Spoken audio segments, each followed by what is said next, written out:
What's up, droners? B here, and today I want to talk to you guys about the Crystal Sky Monitor. Now, what is there to talk about the Crystal Sky Monitor? There's a lot, and if you're a professional drone pilot like me, this is the debate that I've actually been getting into with a lot of other pro drone pilots about, is this right here the screen that's the end-all be-all screen for your DJI devices? Is this something you have to have as a pro pilot? Do you need this? And that's a really interesting question because for me, it actually is a debate. So I'm gonna give you guys the pros, the cons, the things I've learned after using it for as long as I have, which is almost a year. And because we have two of them. So like we fly the Inspire 2, that's the drone right there, as well as the Phantom series, Phantom 4 Pro, use them for both of those. And I have a lot of feelings that I want to talk through. But first, we'll talk about what I have. This right here is a 7-inch high brightness screen. It's 1000 nits. That's super bright. It's super bright in the sense of like I've used this in direct sunlight all the time, which for me, no question about it, that's the best benefit of having one of these.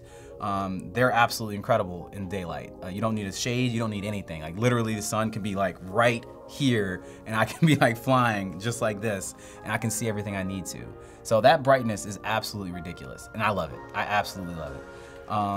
The debates though are, is this the best screen for what we're doing? Because obviously there's other options, and DJI had options before the Crystal Sky came out. It could be your phone, it could be an iPad, it can even be, unfortunately, Android devices. Because technically this actually is an Android device. So I take points away for that anyway because I am an Apple snob and that's what it is. Either way, I think that this is a really interesting contraption. And to give you a brief description of the best way that it works is that this right here is battery, this is the battery charger, and if you have a Phantom or any kind of drone that you, or any drone that uses these kind of controllers pretty much, or any controllers, all of them use the same charging port from DJI. That charging port is comes with the edge of this. This is the, that goes into the edge of the controller. Oops, you didn't see that. But cool thing is that same edge goes into the battery charger for Crystal Sky Monitor batteries. Huge benefit of the Crystal Sky Monitor batteries are that you can change the batteries. You can't do that with an iPad. You can't do that with a cell phone. The battery dies, or you're trying to charge the battery from your controller. And we all know the controllers have great batteries, but you don't necessarily want the thing controlling the drone charging your phone, because what if you're doing a long flight and your battery dies in your controller? You're screwed. Never had that happen before, never had an interest in doing that. I never let my controller charge my batteries. So that's a big benefit because these batteries that are on the back of here, you have to press the button to release, they do last for quite some time, but even if they do, you need to replace it, you can do that. And I tell you right now, the controller is gonna outlast the screen battery every day. So another big benefit. So the brightness, the battery, big benefits. Workability with the DJI drone. It's a DJI product, so it typically works really well with the DJI software because that's the software that's loaded on it. So it works great. The other big thing about this that I really love is the ability to see more. Even like I said, if you compare the size, this is my iPad Pro. There we go. I like whales. That's iPad Pro. iPad Pro screen's bigger, but what takes away from this is that when I use an iPad or my phone, I have to put a shade on it so that I'm like inside of this shade while I'm trying to fly and trying to see all the things that are going on. Whereas with this, it's just like I see everything. You don't really miss any details. Now, some people are saying that that's the biggest benefit of having this. I disagree. And the reason I say that is because like I've been looking on forums and watched a few videos before I did this. And one of the big things people are saying is that you can see like what your image looks like before you take it home and look in post, you're like, oh, it doesn't look that great. But if you watch any of the videos I've made before about camera settings or the way that you set up your camera on your drone, you should never have a problem with exposure. You should never have a problem with the color temperature. You should never have a problem with any of those things, or the white balance. Any of that should all be okay. And you don't have to worry about that because you can look at your histogram. You know, you can look at the settings before you fly and you know your image is gonna be of quality. So you just know that. At that point, you're just flying for framing. You're not looking at the image quality, especially if you're shooting with like an Inspire and you're shooting flat, or you shoot the log status. It's gonna look gray. It's not gonna look that great. And even the little template for the colors thing doesn't really help that much. So you're not seeing what the image is gonna look like exactly while you're flying the drone anyway. So you just have to make sure your technical specs are right and your framing's right, and then you don't have to worry about any kind of the color settings or whatever's going on with this. It's gonna be fine. So those are my benefits. I really like it for that. The things that I wouldn't say are detriments or things that draw back on this are, number one, you don't just buy this. You don't just buy this. Like if you're gonna get this, you have to get a specific mount for it. This is that mount right here. When you buy a controller from DJI, it comes with this mount. And what this mount does is this connects to any phone pretty much any phone, any iPad, whatever, just clamps it in, holds it in. Standard, can work with everything, and it's already on your controller. Now, if you want to put on a Crystal Sky, you have to put this contraption on here that costs $79. So whatever this costs, plus $79, you're gonna have to get one of these.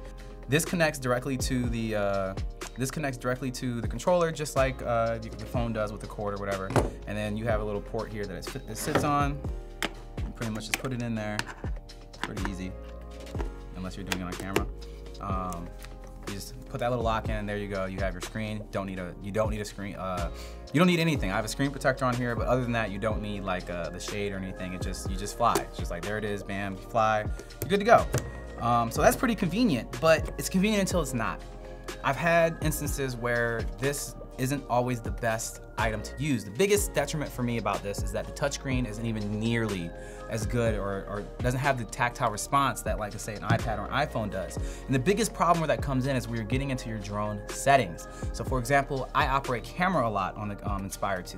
So the gimbal settings and how fast the camera moves is really important to me. Those subtleties can mean the difference between a great shot and an average shot. And so I have to go in there and be able to adjust those to whatever is working for whatever the shot is, and be able to go in there. And when you're doing that, they're all sliders. All the adjusters are sliders. It is almost impossible to adjust sliders on this. It's almost, in case you don't have the focus wheel, which we do have, to adjust the focus and put your finger on here and be able to pull to the focus that you want to, very difficult to do. And sometimes there's little check boxes and things like that that you want to get, not always convenient. So for me, that's a big detriment to this. The other one is that, like I said, like this whole separate mounting bracket and the price. Like, these things are absolutely expensive. Like, this one right here costs $700 plus $79. So it's pretty much, with tax, $800 and something. Or if you get the best one, the max brightness one, which there's no reason you should ever need, because this one works in complete sunlight. Unless you're flying closer to the sun than I am, then you really don't need anything brighter than this. But this one with the max brightness is $1,000, plus you still need the bracket. If you want to get the cheaper one, the 5.5-inch monitor, you're still looking at $469 for the cheapest one with the lowest brightness. Now, 1,000 nits is the lowest brightness. Like I said before, you're gonna win with that. And to give you a reference point of what 1,000 nits looks like, if you happen to have an iPhone or an iPad, the range of nits that you're looking at is between 400 and at the most 800 on the new iPhone XS. That's like maxed out. It goes up to 800, which is pretty bright. You can normally see those. You can normally see your phone in direct sunlight, but sometimes you still have to shade yourself to be able to do that. So this one, you don't need to do that. It's fantastic. So for me, I think the best answer really comes down to, what are you doing? I think this monitor works really well for me when I'm flying the camera on an Inspire 2 as the secondary controller, and then we have an iPad on the first controller, so that the pilot has access to being able to easily go through and manage and move any of the options around or change anything that needs to be changed. If I have to go through and change some of the sliders or do anything like that, I can just go to my pilot's controller and be able to say, hey, let me just get in there and change the gimbal settings, and it's not a problem, because normally you're changing the gimbal settings on the ground anyway. The other benefit is having both of them is that there's redundancy to that. You know, it's like, if I have my phone on me, I have an iPad with me, and I have two of these on set, then there's redundancy to it. If this decides not to connect for some reason, it doesn't want to work, or the software freezes up, or some things that don't happen very often, but they do. They do happen, or even if it happens to the iPad, then you have a backup. It's a very expensive backup, but does it change the way that I'm able to fly? Does it make it so that I am a better drone pilot? I'm gonna say, honestly, the answer is no. It doesn't make me a better drone pilot. If I have two iPads and they're both working the way they're supposed to, then I'm gonna be able to get the same quality of shots that I get with this. The convenience that this offers, though, is fantastic, and not having to put the shade on it, not having to stand in shade and be able to do that. You still wanna be in shade, obviously, but there's a huge convenience factor that comes along with this, and it just looks cool when you have it on the controller. But what we typically do is we mix it up. One other thing that makes this a little bit of a tall order for especially how much it costs is the third-party apps. DJI doesn't like to play ball with third-party apps that you may or may not use for your DJI drone, and there's many of them that I cover in other videos, but some of them are quite useful and very helpful while you're flying, especially if you're doing flying for architectural, construction, agricultural, or things like that, where you're doing pre-planned flights through a different kind of drone app. This one doesn't like that. There's ways that you can do it, but it's not easy. Like, it's a real endeavor. It's like, okay, there's micro SD cards in here that you might have to load the app onto there, and then put it in here, and then load it up through a backways route or whatever. It's like, if you remember back in the day, like jailbreaking an iPhone, it's something like that. It's not easy. It's not easy at all, but it is possible. So for me, not worth the effort. I'm not gonna do that. I'm just gonna use my iPad for the third-party apps. I'm just gonna use my iPhone, which is much smaller, but you know, for a simple flight, iPhone is sufficient. For a simple flight with a Phantom, no problem. So for me being a pro, I really like this for the convenience factor. I'm happy that I have it. If I could go back in time, would I buy this or would I buy another iPad? I could see myself arguing either way because I can use the iPads for other things. This is only relevant for the drone. You're not gonna put any other apps on it. You're not gonna be able to like, oh, let me check my Facebook or do anything with this away from it just being exclusively for your drone. It's not gonna do nothing but that, but it will do a good job at that. One other issue I had is that with the, I've flown on some bigger drones like the Matrice 210, overseas, and sometimes there's no cord for that one. So like the connector for that one doesn't have this cord at all for that controller. So that's a problem because the Sendence controller, the big one, the expensive one, I was fine with that. There was no cord to connect from here to there, and it does it wirelessly. Sometimes that's amazing. Literally just turn it on, it works. Other times it just doesn't work at all. And when you're out in the jungle, like I was, there's no way that I can troubleshoot it because I don't have internet. So that made things really difficult, and I had to revert back to flying with my phone and my iPad anyway. And when that happens in stressful situations where you only have one controller, you don't have a way of mounting that screen to your controller in a tight situation. If this stops working, you have to take this whole mount off, put the other one back on, and then do that. Or you have to ghetto fix, like what I do sometimes, is like, I will leave the screen on here, like this. So the screen stays on, and then I will just unlock the screen and use that as a thing to hold my phone.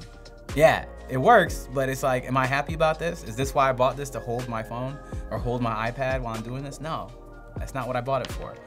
So I can see an argument either way. The convenience is definitely cannot be undersold or underscored. But do you need it to be a better drone pilot? The answer is no, you do not need it. So the other thing is that the Crystal Sky has a lot of functionality that I honestly feel is unnecessary. One of the big points what they were selling it on is that you have here 2 micro SD card slots. And what you can do with those micro SD card slots is you can record the image that you're getting from the camera that, you know, I think normally is 720, at most 1080.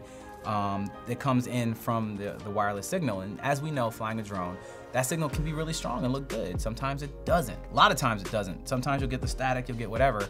And so what you're doing is recording that onto these micro SDs as possible backup if you lose the drone. For me, it's not a viable backup. 98% of the time when I'm flying a drone, I'm flying in 4K. I'm shooting in 4K or 5.2.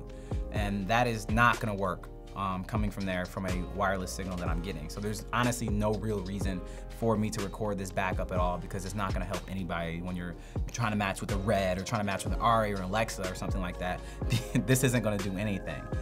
Also, the other thing that they tout is that you can edit the footage as you're like off the screen. So like after you finish flying, you can just pull this off the screen and you can just start editing the footage on here, which I don't think the editing app on here is the DJI editing app, which is okay at best, I guess. I wouldn't edit in that app anyway, and that's what your phone does anyway when you set the catch limits to be able to record all the stuff that's going on. So you're getting that anyway from iPad or iPhone, so it doesn't really change anything, and the storage is better here. I typically use these slots as just holding my SD cards for when I'm switching SD cards with my Phantom. I'm just like, all right, well, cool. Like, I don't have to put this back in the case. I just have a place that safely holds my SD cards.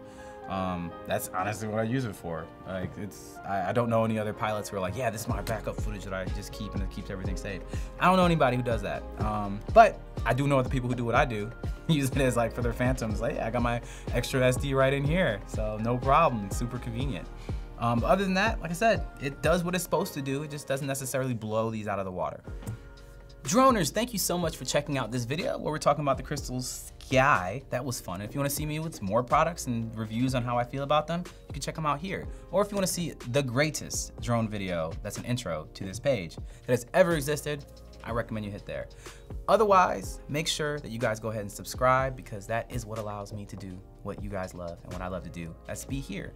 And as always, make sure you stay fly.